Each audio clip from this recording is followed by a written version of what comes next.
10 عادات جو انسان کو رسوا کر دیتی ہیں۔ نمبر 1، بد چلن سے دوستی کرنا۔ نمبر 2، دعوت میں بن بلائے جانا۔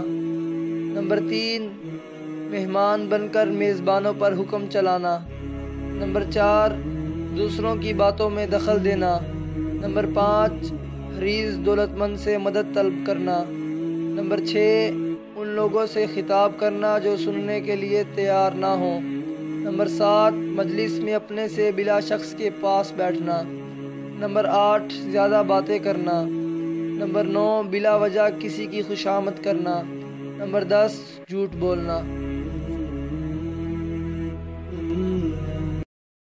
ناظرین، اگر آپ کو یہ ویڈیو پسند آئی ہے تو چینل کو سبسکرائب ضرور کر لیں اور ساتھ بیل آئیکن کے بٹن پر کلک کر دیں تاکہ آپ کے پاس نئے ویڈیو کا نوٹیفیکیشن سب سے پہلے آ جائے۔ تو چلتے ہیں دوستو، دعاؤں میں یاد رکھنا۔ اللہ حافظ۔